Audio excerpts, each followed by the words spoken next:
1절부터 한 14절 정도까지 보겠습니다.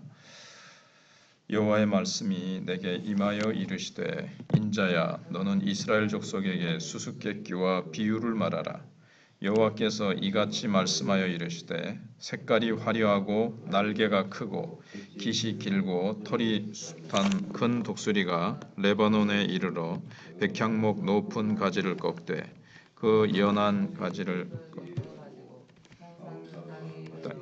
상인의 성읍에 두고 또 그 땅의 종자를 꺾어 옥토에 심되 수양버들 가지처럼 큰 물가에 심더니 그것이 자라며 퍼져서 높지 아니한 포도나무 곧 굵은 가지와 가는 가지가 난 포도나무가 되어 그 가지는 독수리를 향하였고 그 뿌리는 독수리 아래에 있었더라. 또 날개가 크고 털이 많은 큰 독수리 하나가 있었는데 그 포도나무가 이 독수리에게 물을 받으려고 그 심어진 두둑에서 그를 향하여 뿌리가 뽑고 가지가 퍼졌도다. 그 포도나무를 큰 물가 옥토에 심은 것은 가지를 내고 열매를 맺어서 아름다운 포도나무를 이루게 하려 하였습니다. 너는 이르기를 주 여호와의 말씀에 그 나무가 능히 번성하겠느냐. 이 독수리가 어찌 그 뿌리를 빼고 열매를 따며 그 나무가 시들게 하지 아니하겠으며 그 연한 잎사귀가 마르게 하지 아니하겠느냐. 많은 백성이나 강한 팔이 아니라도 그 뿌리를 뽑으리라. 볼지어다 그것이 심어졌으나 번성하겠느냐. 동풍에 부딪힐 때에 아주 마르지 아니하겠느냐. 그 자라던 두둑에서 마르리라 하셨다 하라. 아멘. 거기까지만 보겠습니다. 하나님께서 에스겔에게 비유로 말씀하라고 하십니다. 그 비유는 두 독수리와 포도나무에 대한 비유입니다. 1절로 3절에 날개가 색깔이 화려하고 날개가 크고 깃이 길고 털이 숱한 큰 독수리가 나오죠. 첫 번째 수수께끼는 이제 하나님께서 수수께끼를 내라 하시고는 첫 번째 하나님께서 내신 수수께끼가 독수리였습니다. 독수리는 인간의 욕망이 올라갈 수 있는 최고까지 올라간 그 한계, 그것을 말합니다. 바벨론이라는 독수리는 인간의 모든 욕망을 다 집결시켜서 커질 수 있는 한 최고로 커지고 높아질 수 있는 한 최고로 높아진 그런 나라였습니다. 그런데 독수리의 모순이 어디에 있는가 하면 아무리 높이 날아다녀도 결국은 땅에서 먹이를 구해야 됩니다. 독수리는 이 세상에 그리고 높이 나르고 모습은 멋지지만 죽은 시체를 뜯어먹고 삽니다. 독수리가 높이 날아오르는 것을 보면 너무나도 고상한 것을 먹을 것 같은데 소나 들짐승이 한 마리 죽어 있으면 독수리 떼들이 새까맣게 몰려들어서 그것을 서로 뜯어먹으려고 싸우고 있는 것을 볼 수 있습니다. 여기 이제 바로 인간의 욕망의 한계가 있는 겁니다. 독수리가 아무리 높이 날아올라도 이 세상에서 썩은 고기가 없으면 결국 굶어 죽는 겁니다. 그러나 더 무서운 것은 이 독수리는 언젠가는 하나님의 사냥을 당하게 되고 마는 겁니다. 독수리는 자기가 최고인 줄 알고 하늘 높은 줄 모르고 날아다니지만 어느 날 하나님의 심판 때가 되면 하나님의 화살이 독수리의 심장을 꿰뚫게 되는 겁니다. 이 세상에서 가장 행복한 사람은 하나님이 주시는 능력 안에서 만족하면서 사는 사람입니다.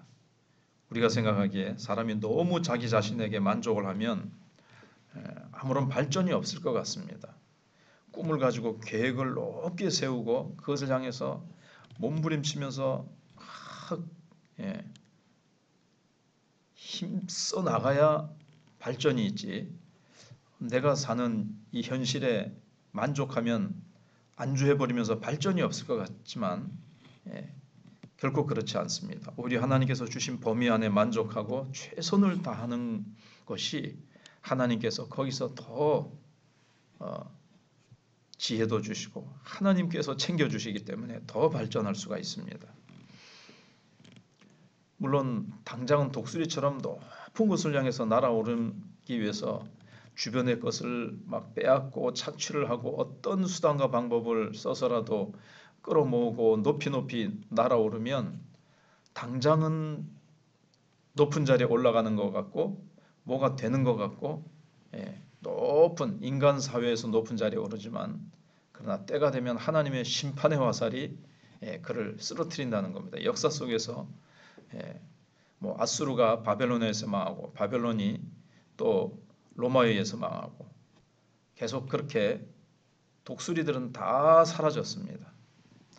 그런데 이제 4절로 6절에 그 독수리 사이에 포도나무 비유가 나옵니다. 4절에서 그 연한 가지 끝을 꺾어가지고 장사하는 땅에 이르러 상인의 성읍에 두고 또 그 땅에 종자를 꺾고 옥토에 심되 수영보들 가지처럼 큰 물가에 심더니 그것이 자라며 퍼져서 높지 아니한 포도나무 곧 굵은 가지와 가는 가지가 난 포도나무가 되어 그 가지는 독수리를 향하였고 그 뿌리는 독수리 아래에 있었더라. 자, 독수리는 두 가지 일을 합니다. 하나는 연한 가지 하나를 꺾어서 먼 곳 장사하는 땅에 가서 심는 겁니다. 그리고 하나는 백향목의 종자를 취해서 옥토에 심습니다. 그런데 이 종자가 자라서 백향목이 되지 않고 포도나무가 되어서 이제 자랍니다. 여기에 나오는 포도나무는 보통 이스라엘을 상징하죠. 근데 여기 나오는 포도나무는 이스라엘은 이스라엘인데 변질된 이스라엘 백성을 말합니다.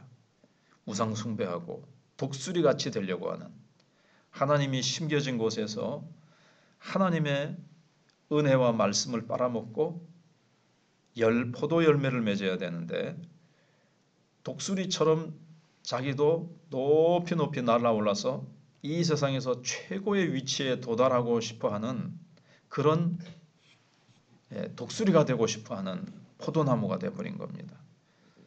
그러니까 독수리가 되려고 했지만 실패한 하나님의 백성, 우리가 앞에서 쭉 나왔던 대로 포도나무의 가치에 대해서 한번 생각을 해봤고, 근데 이스라엘 백성들은 성전에서 제사장 나라 거룩한 백성이 되는 사명은 버리고 부흥을 일으키는 사명은 버리고 옆에 있는 애굽이나 바벨론과 같은 독수리가 되려고 했던 겁니다. 포도나무는 포도나무의 사명을 감당할 때 그 가치가 있는 것이지 포도나무가 독수리같이 되려고 하면 결국 망하는 겁니다. 성경에 나오는 예는 시드기야 왕이 나옵니다. 이 세상에서 최고로 높아지고 최고로 강해지기 위해서 세상적인 방법을 모두 다 사용을 했습니다. 그렇지만 이제 시드기야는 두 눈이 다 뽑히고 바벨론에 포로잡혀 가게 되죠. 오늘날 우리 한국교회 안에서도 두려운 현상은 목회자들이나 교회가 어떻게 해서든지 크게 되는 거죠. 최고로 큰 교회를 짓고 최고로 유명한 목사가 되고 최고로 유명한 교회가 되겠다. 교회 안에서 독수리처럼 독수리가 되고자 하는 꿈입니다. 하나님께서 우리에게 보내신 성령은 독수리가 아닙니다. 비둘기 같은 성령님이시고 우리에게 주신 축복은 내가 하나님이 심어준 그곳에서 하나님의 은혜와 말씀을 흡수해서 공급받아서 성령의 능력이 나타나서 세상을 살리고 축복하는 것, 이것이 이제 교회의 사명입니다. 그런데 시드기야는 그 물을 하나님의 말씀에서 얻는 것이 아니라 바벨론에서 얻으려고 했습니다. 포도나무가 그러면 어떻게 되겠습니까? 포도나무가 살 수가 없죠. 그래서 이 말은 바벨론의 사상이나 바벨론의 그 성공주의의 물을 마셨다는 뜻입니다. 바벨론처럼 성공해야지.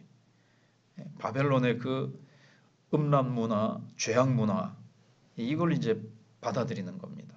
말씀을 공급받지 않고 세상의 사상을 공급받으니까 어떻게 포도 열매를 맺을 수가 있겠습니까?